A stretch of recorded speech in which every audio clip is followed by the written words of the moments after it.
Hey everybody, Black Ninja 797 here, and welcome back to another episode of Left 4 Dead 2 Myth Busting Mondays. And in today's video for the final myth, we're going to be doing something slightly different. Normally, whenever we end up doing a myth for Myth Busting Mondays, it's always about what you can do in the actual game itself.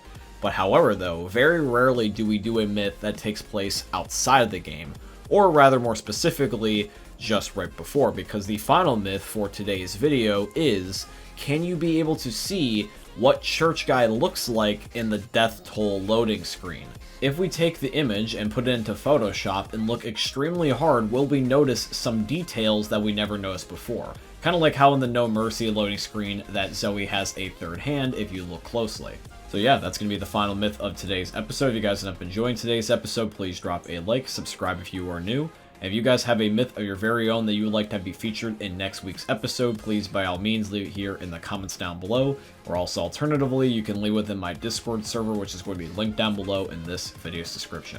All that being said, guys, I've been enjoying seeing this week's episode of Left 4 Dead 2 Myth Busting Mondays. Myth: can you get over 100% headshot accuracy in the endgame credits with collateral kills?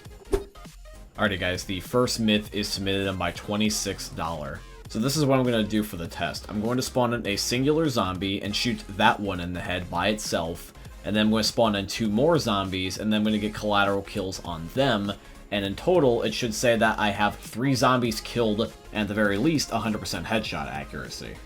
Okay, zombie number 1 is officially now dead. After taking a second to line them up, this is going to be zombie number 2 and zombie number 3 also dead, and I did clearly shoot every single zombie here in the head. There's the first one, or rather the third one, and then here's the other 2.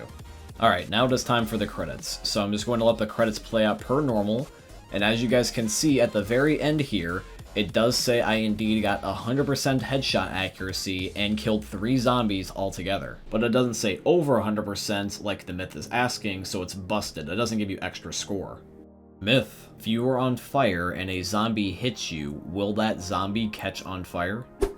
Alrighty guys, the second myth is submitted by Caleb here. Now he specifically asks if you molly yourself and you set on fire. However though, I just like to elaborate here just really quickly, Caleb, that if you do light yourself on fire, you're only going to be technically on fire if you stand in the Molotov. Once you run out, you're not on fire anymore. And even if you were in the fire anyways, the zombie would only catch on fire because of the Molotov specifically, not because of touching you. However though, I have an idea. On a map such as NSenr, where there's fire everywhere, I could stick one of my feet in the fire, and that way I'm technically still on fire. But since I have the other half of my body outside the fire, if the zombie that touches me then catches on fire, it's because they hit me rather than the actual Molotov burning. But as you guys can see, unfortunately what ultimately ends up happening is the zombie is not on fire until they're like more engulfed in it, which is technically not the same thing. Here's the footage again. You guys can see that the hunter is scratching me, which means that he's in touching range, and it's not until he pounces me where he's on fire because he just flat out jumps into the fire itself. So myth 2 is busted. If a zombie touches you while you're standing in fire, the fire will not transmit to them. They will only catch on fire if they're standing in it themselves. Myth: can you block the military from leaving the Blood Harvest finale? Alrighty guys, the third myth is submitted in by Zoe. So let's cover up this fence, shall we?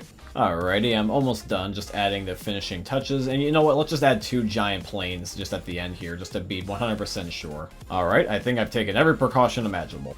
Alrighty, so the military is about to escape. Let's see. Well, it looks like that the military is also recruiting wizards, apparently, because only they can pull off that Houdini magic right there.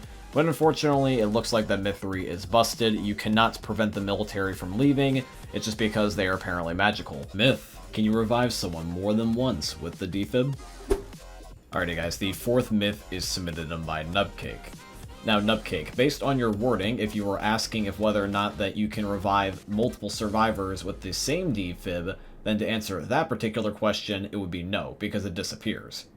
But if you're asking if you can revive the same guy within the same chapter, for example, if you find another defib again, then the answer would be yes. So depending on how you look at it, this could be confirmed or busted, so I'm going to meet in the middle and say plausible, just because I'm not too terribly sure which version you're asking about. Alrighty guys, it is now time for the final myth, and once again is going to be, can we see what Church Guy looks like in the death toll loading screen? Has he been hiding in plain sight after all these years? Let's find out. Myth: can you see what Church Guy looks like in the death toll loading screen?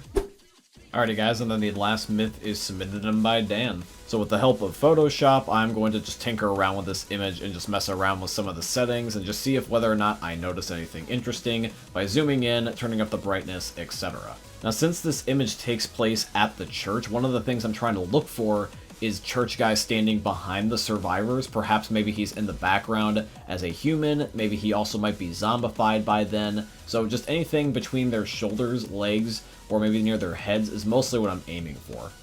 Alright, well from the looks of it, I don't see any corpses, faces, or anything like that anywhere in between their legs or near their feet. It looks like it's just rocks and tombstones. I feel like the best possible spot to find anything that looks like a person is going to be in between Lewis and Zoe, somewhere near this tower. Because if I saw a head sticking out of there, that wouldn't surprise me. The safe room does take place right in this room after all. Church guy could have just gone upstairs. Alright, so I'm just going to double check everything one last time, dot my I's and cross my T's. But I don't think I see anything in here that looks like a face or even a person apart from the main four. So, that being said, I feel like it's safe to say that the last myth is busted. Church guy is nowhere to be found in the loading screen, unless perhaps we just have to look that much harder. Alrighty guys, but that is it here for today's video, and I do truly hope you guys ended up enjoying it. If you did, please consider dropping a like, comment, subscribe, follow, and all that beautiful stuff. And if you guys have a myth of your very own that you'd like to have be featured in next week's episode, please by all means leave it here in the comments down below. Or also alternatively, you can leave within my Discord server, which is going to be linked down below in this video's description. As we wrap up the video, guys, I just want to mention two quick things. Number one, I have a second YouTube channel now. It is called Black Ninja 797 Extras. And on this channel, I'm going to be uploading and posting additional content that you would normally not see here on my main channel, such as gameplay walkthroughs, funny moments with friends, and Challenge Accepted, which was a series I used to do here on my main channel where I play games that you guys requested me to play. If you guys want to check out the second channel, there is a link down below in this video's description. I also wanted to say thank you and shout out to Epic Games for being my first ever sponsor. I have a supporter creator code with them, and the code is just my name, Black Ninja 797 in all caps. If you guys want to, you can use it in the Fortnite and Epic Games item shops. Anybody that uses my code or has used it before in the past, I tremendously appreciate you. And yeah, guys, all that being said, I hope you end up enjoying seeing another YouTube video from the most unique YouTubers are ever going to see. Thanks for watching, guys. I love all of you, and peace out. Hey, meme lords. Jesus here. And you better have enjoyed that video there by the eternal god Daddy Ninja.